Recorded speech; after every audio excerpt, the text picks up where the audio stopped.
மிலோவும் நிலா ஊர்வலமும். ஒரு காலத்தில் மரங்கள் இரகசியங்களைச் சொல்வதும் ஜொலிக்கும் பூச்சிகள் நட்சத்திரங்களைப் போல் நடனமாடுவதும் கொண்ட ஒரு அமைதியான காடில் மிலோ என்ற சிறிய ஒரு குன்றுக்குருவி வாழ்ந்தான்.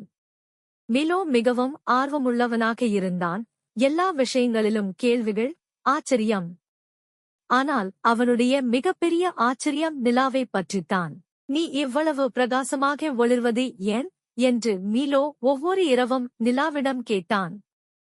ஆனால் நிலா எதுவும் பதிலளிக்கவில்லை.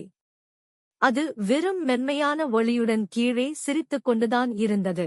ஒரு மாலை, நட்சத்திரங்கள் மின்னத் தொடங்கும் நேரத்தில் மிலோ ஒரு அதிசயமான காட்சியைக் கண்டான். வரத்தின் வழியாக பல விலங்குகள் ஊர்வலமாக சென்று கொண்டிருந்தன. அவர்கள் இலையால் செய்யப்பட்ட விளக்குகளும் ஒளிரும் பழங்களால் செய்யப்பட்ட கையொலிகளும் வைத்திருந்தார்கள். நீங்கள் எங்கே போகிறீர்கள் என்று மிலோ ஒரு ஜொலிக்கும் மேல் அணிந்த ஒரு அண்ணான்குட்டியிடம் கேட்டான். நிலா ஊர்வலத்திற்கு என்று அவள் புன்னகையுடன் சொன்னாள். அது வருடத்திற்கு ஒருமுறை மட்டுமே நடக்கிறது. மிலோவின் கண்கள் பெரிதாகிவிட்டன. நானும் வரலாமா? உன்னுடைய ஒளியுடன் வருகிறாயெனில் நிச்சயமாக என்று அண்ணான் கூர்ந்த புன்னகையுடன் கூறினாள்.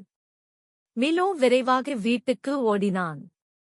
மேசையின் கீழும் புத்தகங்களின் பின்னாலும் பாட்டியின் ஜாங்கிரி பெட்டியிலும் தேடினான். ஆனால் எதுவும் ஒளிரவில்லை. அதற்குப் பிறகு அவனுக்கு சின்னதாக ஒன்று நினைவுக்கு வந்தது. பாட்டி ஒருமுறை கூறியது, இயல்பான அன்பு என்றும் ஒளிரும். அதனால் மிலோ புத்திசாலித்தனமாகச் செயல்பட்டான்.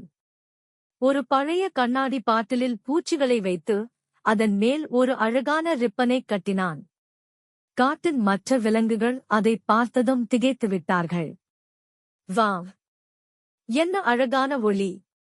அவர்கள் எல்லோரும் ஒன்றாகச் சென்றார்கள். ஆந்தைகள், நரிகள், கரடிகள், பாம்புகள், கோழிகள், மறுமுனையில் நிலா குன்று வரை. அங்குச் சென்று அவர்கள் மென்மையான பாடல்களைப் பாடினார்கள், கதைகள் பகிர்ந்தார்கள். நட்சத்திரங்கள் கீழே மென்மையாக மினுக்க நிலாவைச் சுற்றி ஆடினார்கள். அப்போது நிலா ஒரு அதிசயமான விஷயத்தைச் செய்தது. அது கண்ணை இமைத்தது. மிலோ மிக பெரிய புன்னகையுடன் சிரித்தான். நன்றி, நிலா. அந்த இரவுக்குப் பிறகு மிலோ இன்னும் பல விஷயங்களை ஆராய்ந்தாலும் ஒரு விஷயத்தை நன்றாக தெரிந்து கொண்டான். மிகவும் பிரகாசமாக ஒளிரும் ஒளி உள்ளத்திலிருந்து வரும்.